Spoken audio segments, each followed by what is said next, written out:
Olá, sejam muito bem-vindos ao Narrativas Antagonista. Eu sou Madeleine Lasco, sua companhia de segunda a sexta-feira, às 5 horas da tarde, aqui no YouTube do Antagonista, com o Narrativas Antagonista, que tem esse formato diferente. Primeiro eu te trago os fatos e depois a minha opinião, mas antes de opinar, eu te digo qual é a narrativa da esquerda, qual é a narrativa da direita, e isso você só vê aqui. Cada dia a gente traz um fato diferente. Fato do dia é: o Brasil cansou de Lula. Mostra a pesquisa Genial Quest. Antes de eu comentar isso, eu quero que você me diga de que cidade você está me vendo, ou então que tema você quer que eu traga aqui. A pesquisa Genial Quest foi uma escolha de tema de vocês, de quem está no meu grupo lá de WhatsApp. Tem umas 600 pessoas lá, os administradores puseram para votação e a pesquisa Genial Quest ganhou assim, estouradaça. E é por isso que eu estou trazendo para você. Então me fala aí que tema você quer, porque eu sempre estou ouvindo vocês. E aqui eu coloquei cansou do Lula, porque o Lula é que é o presidente.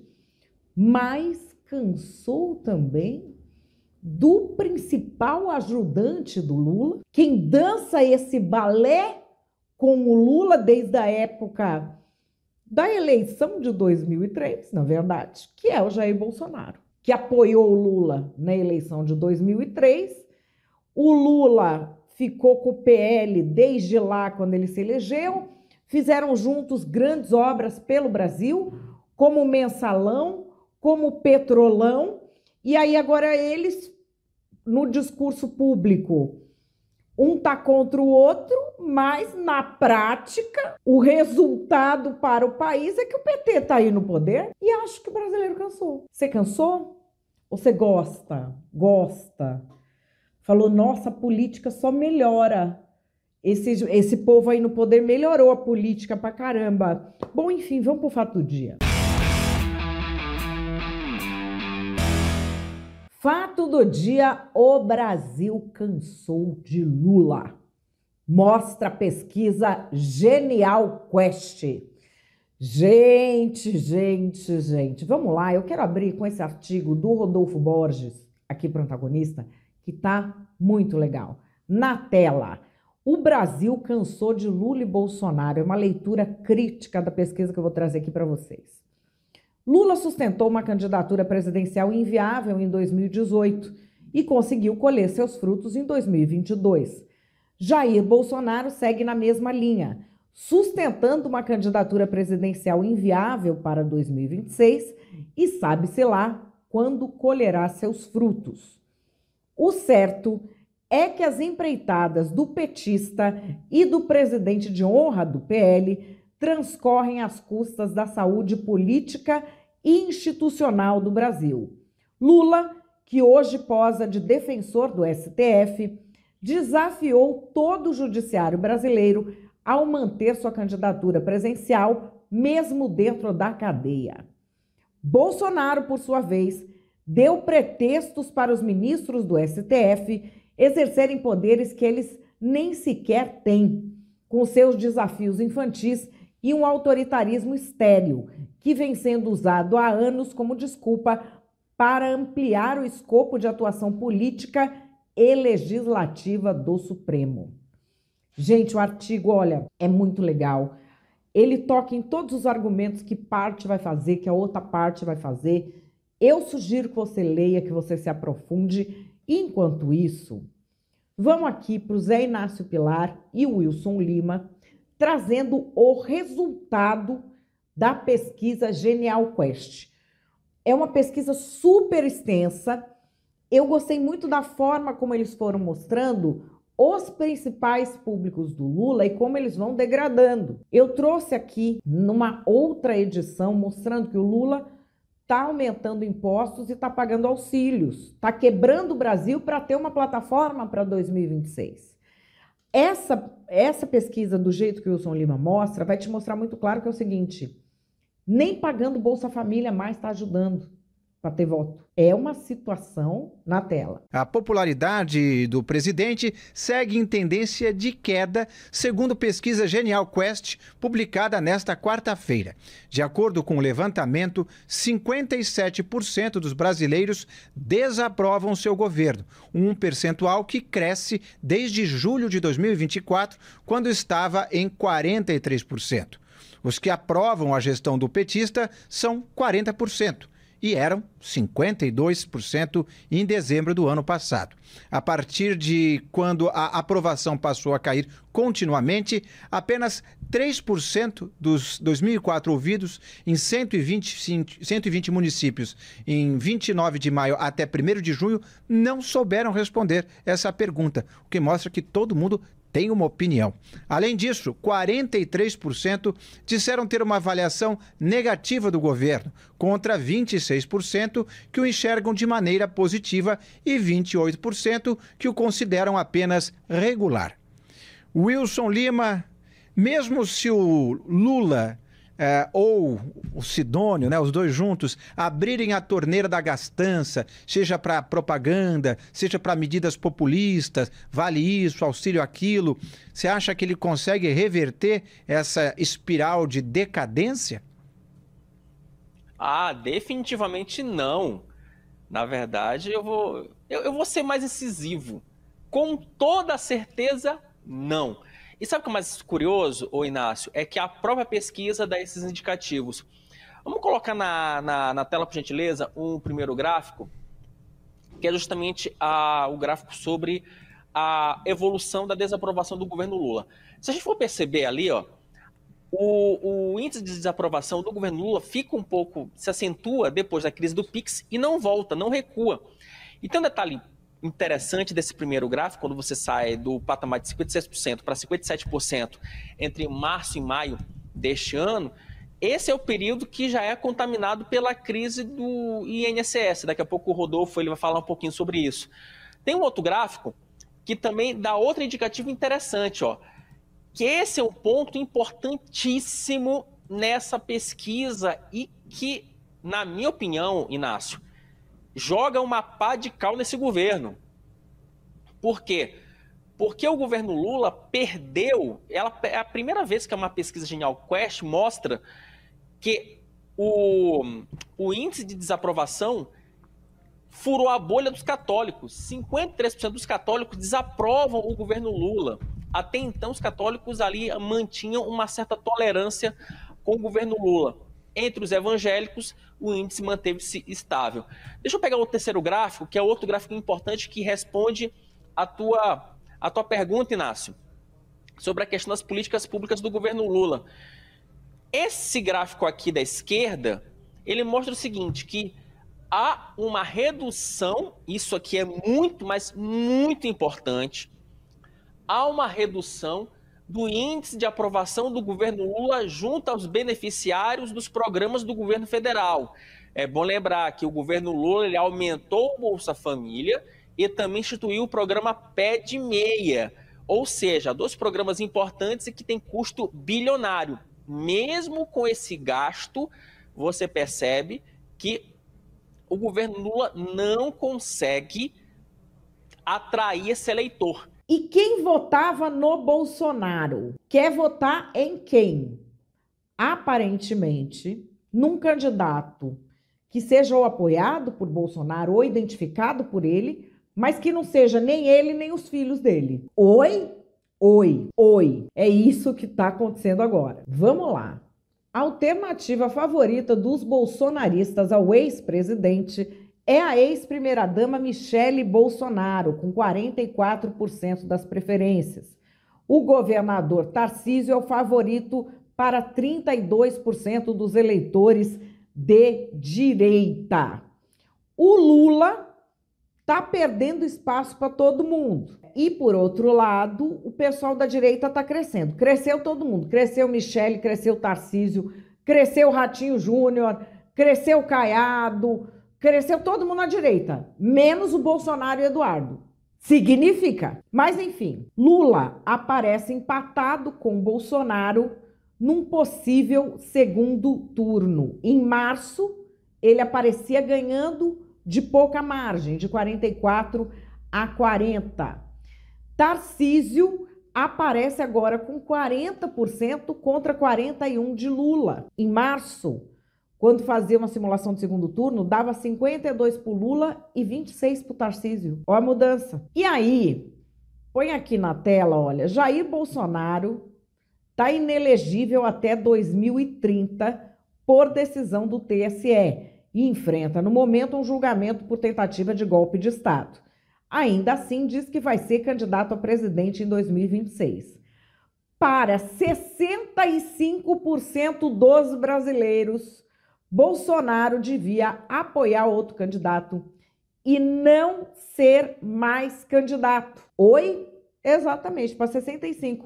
Só 26% do público acha que Jair Bolsonaro devia ser candidato. Ah, mas então os petistas não querem, os bolsonaristas querem. Não, nem os bolsonaristas querem que ele seja candidato também. Aqui, ó, entre quem é bolsonarista, 58% aprova uma candidatura, mas 38% não. Não, então a direita pensa assim, não, esse é o bolsonarista, o cara que ele é bolsonarista. 38% que são bolsonaristas falam não, vamos votar. Na direita, 55%, a maioria da direita acha que ele não tem que ser candidato. E 43% acham que ele tem que ser candidato. Ou seja, já está muito claro que o brasileiro cansou do Lula e que não quer o Bolsonaro candidato. Mas o Lula continua investindo nessa rivalidade. Não é à toa que o que a gente viu de simulação de segundo turno, o que ele vai melhor é se for com o Bolsonaro. Então, ele está sapecando na rivalidade. Mas pode ficar certo que o Brasil vai defender não só o seu ministro, mas defender a Suprema Corte. O que é lamentável é que um deputado brasileiro, filho do ex-presidente, está lá a convocar os Estados Unidos para se meter na política interna do Brasil. É isso que é grave. É isso que é uma prática terrorista. É isso que é uma prática antipatriótica. Um cidadão que é deputado renuncia ao seu mandato, pede licença ao seu mandato, para ir ficar tentando lamber as botas do Trump e de assessor do Trump, pedindo intervenção na política brasileira. Então não é possível aceitar isso. É só ler a entrevista na Veja que vocês vão saber de quem que eu estou falando. Isso sim é de respeito ao Brasil. Isso sim é provocação. Esse cidadão pensava isso da Suprema Corte quando mentia a meu respeito? Ele pensava, vocês conhecem alguma fala dele, sabe, questionando a Suprema Corte? Não. O pai dele, quando nega a justiça eleitoral, não nega os votos que seu filho receberam, só nega o dele. Não nega o voto dos senadores que foram eleitos, só nega o dele. Então é preciso que haja um mínimo de bom senso. Se essa gente pensa que vai ganhar a consciência da sociedade com mentira, é um ledo engano. Eu tenho dito publicamente, ou seja, nós temos consciência de que a verdade precisa vencer na sua disputa política, para que a gente não esteja vendo acontecer o que está acontecendo nesse país, o que está acontecendo em outros países. A convivência democrática é a única coisa saudável para que a sociedade possa viver em paz. E isso exige que a gente respeite as decisões. Eu, muitas vezes, prejudicado na Suprema Corte, eu dizia, a gente não comenta a decisão da Suprema Corte. Tomou a decisão, eu só posso recorrer para Deus.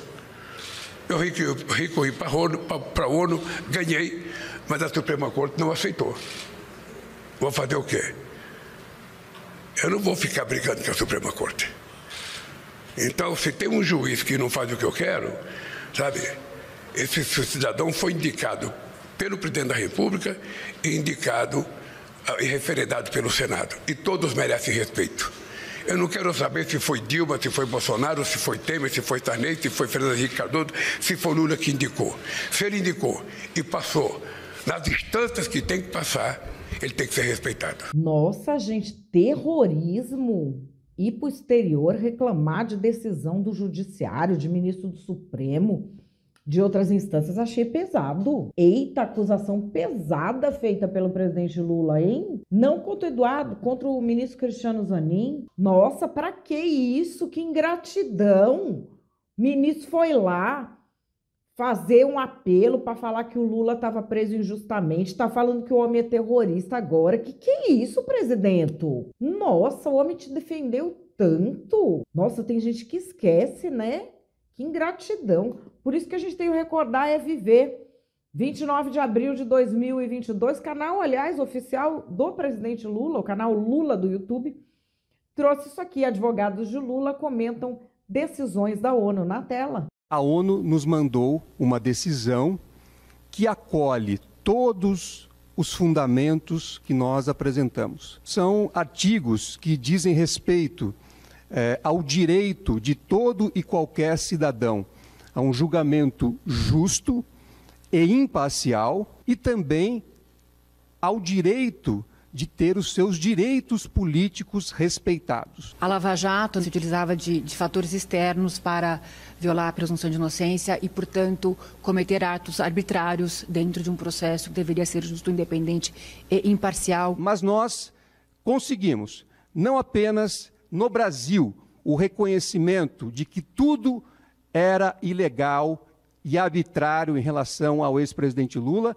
mas também em uma corte mundial, que é o Comitê de Direitos Humanos da ONU, reconhecer que a Operação Lava Jato, o ex-juiz Sérgio Moro, o procurador Deltan Dallagnol atuaram de forma ilegal, arbitrária e afrontando um tratado internacional da ONU. E, como consequência, o comitê determinou que o governo brasileiro repare todos os danos causados ao ex-presidente Lula e ainda determinou a adoção de medidas de prevenção para evitar que situações similares venham a ocorrer em relação a qualquer cidadão brasileiro. Esta decisão tomada pela ONU é uma decisão vinculante e obrigatória que o Brasil, o governo brasileiro, tem o dever de cumprir. É uma oportunidade que o Brasil tem para se reposicionar dos estándares mínimos de direitos humanos e termos certeza de que todos os cidadãos brasileiros terão o mesmo reconhecimento que o ex-presidente Lula está tendo hoje. Então, essa é uma decisão histórica e é uma vitória não apenas do presidente Lula, mas uma vitória de todos aqueles que acreditam na democracia e que acreditam no Estado de Direito. E aí, nem os bolsonaristas querem que o Bolsonaro seja candidato, mas os lulistas também não querem que o Lula seja candidato. Aqui, o que o Brasil quer. Para você, Lula deveria se candidatar à reeleição? Julho de 2024. 53 não, 45 sim. Depois aumentou a distância. 58 não, 40 sim, em outubro de 2024. Em dezembro aproximou de novo. 52 não, 45 sim. Mas agora parece que desembestou o negócio. 62% não e 32% sim. Portanto, para a maioria dos eleitores, Lula não deveria se candidatar em 2026. E olha, se a gente for entre os eleitores de Lula, eles são os que se empolgam. O lulista é mais fanático que o bolsonarista. O lulista, entre eles, 84% acham que o Lula devia se candidatar. E o percentual caiu de 86 para 84, ou seja, é pouquinho. Entre o Lula afetivo, vamos dizer assim, aquele que define a sua identidade como amar o Lula, o Rei Sol, sobre todas as coisas, e até, inclusive, sobre si próprio. O Lula afetivo, 84% acha que o Lula tem que ser candidato. Quem é de esquerda, mas não é Lula afetivo, cai para 61%. Quem não é militante de nada, 73% dizem que o Lula não deve se candidatar. É o pior patamar de popularidade já atingido por Lula. Enquanto isso, o que o Lula está fazendo? O Lula está pensando no mais pobre, na tela. Tudo bem.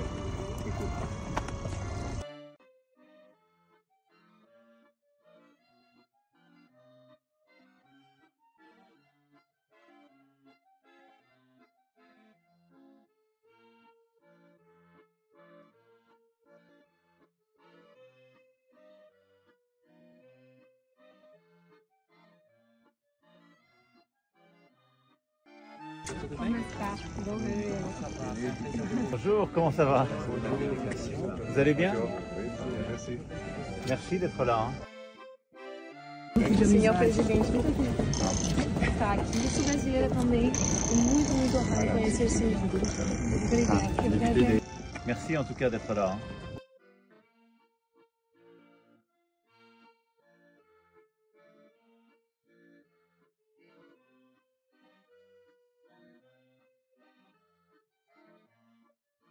Aí também vou concordar com Lula, porque vai chorar em Brasília ou em Paris? Ele foi chorar em Paris.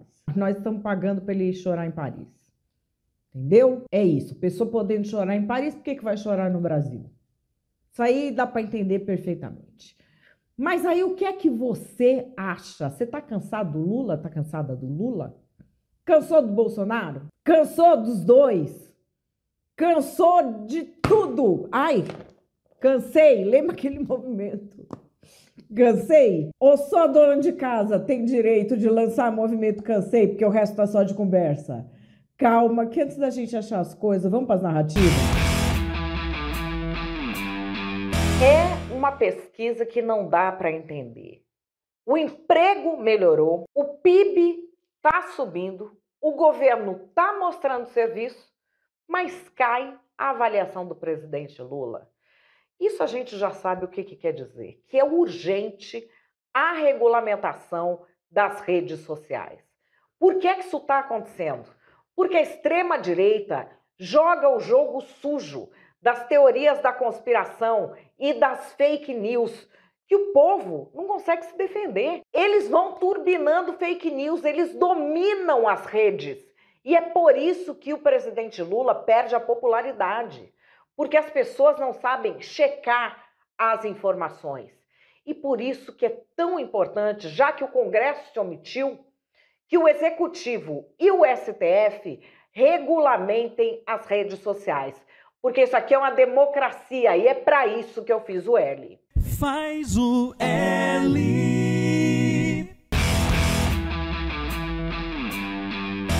Nós, patriotas, avisamos. O PT ia voltar para arruinar o Brasil, se vingar e roubar de novo. E fazer uma ditadura, que é o que eles estão conseguindo. O monarca alertou. Já é ditadura no Brasil. Mas a Isentolândia não quer ver, porque está ainda agarrada na cartinha da democracia. Só que agora o Brasil está gritando. Não sei se na urna vai poder gritar, porque urna nós não podemos nem falar de urna, né? Mas, enfim, o Brasil está gritando que já deu de PT, já deu de Nine, já deu de roubalheira, já deu de esbanja. Acabou. A esquerdalha tem que voltar para o lugar de onde eles nunca deviam ter saído. E, aliás, eles só saíram por culpa de gente que olhava o Bolsonaro na sua sinceridade e ficava assustada. Ai, porque eu sou a direita limpinha, porque eu não quero palavrão. Faz o L agora, isentão. Faz o L.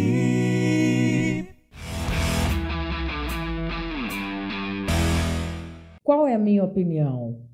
O Brasil não aguenta mais o balezinho do Lula e do Bolsonaro, fingindo que são rivais quando só se ajudam. E o tanto que eles dividiram a sociedade, fanatizaram as pessoas e levaram esse discurso para as raias da loucura. O que virou a política do Brasil com esses dois? E as turmas dos adoradores? As turmas completamente insanas, Porque xinga todo mundo, ninguém presta, inventa mentira sobre os outros, e manda perseguir a família, e manda tirar emprego, e manda não sei o quê, sem o menor senso moral. E tem uma turma de fanático que eu acho ainda pior. Porque o que persegue, pelo menos tá dando a cara a tapa, falando eu sou assim mesmo, sou perverso, faço, não gostou, não goste. O que eu acho o pior é aquele que banca o educado na turma deles. Pode prestar atenção. Tem bolsonarista assim, tem petista assim. Ele vê um ataque covarde contra alguém, ou de ameaça mesmo, ou coisa que extrapola pro físico, ou então o cara falando coisa sexual pra mulher, muito baixa, baixaria, cafajestagem, ele vê o ataque. Aí, se a mulher reclama, ele vai lá e põe defeito na mulher, na hora. Não, porque você não devia não sei o quê, ou então você está dando pau. É o quê? É para calar a pessoa, é porque ele gosta dessa lama, desse chiqueiro moral que virou a política brasileira, de gente que se comporta de um jeito que seria expulsa de bordel de beira de estrada. E os fãs do Lula e do Bolsonaro são assim mesmo, é gente baixa. Não estou dizendo quem votou. E aqui quero dar os parabéns a quem votou e continua com a espinha reta, dizendo agora que cansou dos dois, que é a maioria do povo brasileiro, que não aguenta mais. Quem votou foi lá e escolheu um. E o Brasil não aguenta mais, não é só o balé desses dois, não. É também a turma, a escória que vem junto, a escória moral, o palavreado, o autoritarismo, a mania de perseguir todo mundo, de inventar mentiras sobre as pessoas, de tentar destruir a vida dos outros. O Brasil não aguenta mais isso. E quando a gente fala isso, o bolsonarista vem com aquele nhenhenhê. Não, porque o Bolsonaro tentou e aí não deixaram, porque o sistema... Aí quando é o do Lula, não, porque a extrema-direita domina as redes, e aí fake news, e todos vocês já conhecem a conversa. O que acontece na realidade quando eles vêm dar desculpa para político, que é o político coitadinho? Eles estão falando do quanto eles são desligados de tudo que é benigno, de quanto eles são ligados ao maligno. O quê? Dizer que o Bolsonaro não conseguiu porque o sistema é maligno? É maligno. Dizer que o Lula não conseguiu por causa das fake news é maligno? É maligno. É a comprovação de que sua alma é maligna. Porque quem tem alma benigna sabe que a árvore se conhece pelos frutos. Qual é o fruto de um e de outro? Fala, entrega o quê pro Brasil? Entrega discórdia, entrega pobreza. O Bolsonaro entregou o Lula de volta no poder, entrega filho contra pai, pai contra filho, amigo da vida inteira brigado, pra quê? E aí fica, não, porque o fulano tá tentando e nunca consegue. Ah, porque o Bolsonaro ia fazer, ele foi presidente, ele fez? Não, ele devolveu o Lula pro poder. Não, mas ele não queria, não interessa o que ele fala que queria, a árvore se conhece pelos frutos. Graças a Deus o Brasil está acordando desse transe, desse encantamento. PT e PL estão juntos há mais de 20 anos. Primeiro o vice do Lula era do PL, o Bolsonaro fez campanha para ele. A gente aqui já criticava tudo que é político e o Bolsonaro fazia campanha para o Lula. Falava que queria ser igual ao Lula, igual ao Hugo Chávez. O que ele entrega para o povo brasileiro é o quê? É muito igual. Aí, a democracia estava num momento muito fortalecido no mundo inteiro. Teve mensalão, botou meio PT, meio PL na cadeia, juntinhos. Tudo companheirinho de cela. Petrolão, os companheirinhos de cela estavam tudo lá. Roberto Jefferson junto na história do mensalão. Aí eles fingem que eles viraram inimigos. Só que eles continuam mamando nas tetas do poder e votando juntos lei para silenciar pessoas. E ficam nesse balé que finge que é uma coisa, finge que é outra. Essa pesquisa Genial Quest mostra o que você, que é uma pessoa razoável, no fundo sabia. O Brasil cansou de ser figurante no espetáculo desses dois. O Brasil quer quem tenha um projeto de futuro para nós e não para si próprio, para os seus filhos, para sua mulher maluca. Maluca que eu tô falando não é nenhuma das mulheres, é fictício que eu tô falando, é hipotético, porque as duas são muito equilibradas. Mas enfim, o Brasil quer quem tenha um projeto para nós. Resta saber se, na hora da decisão, o brasileiro vai ser benigno, como está sendo agora, de enxergar a árvore pela qualidade dos frutos, ou se o brasileiro, mais uma vez, vai votar por medo. Porque se tem uma coisa além de desgraça e discórdia que o Lula e o Bolsonaro sabem fazer direito, é botar medo no eleitor e colher voto.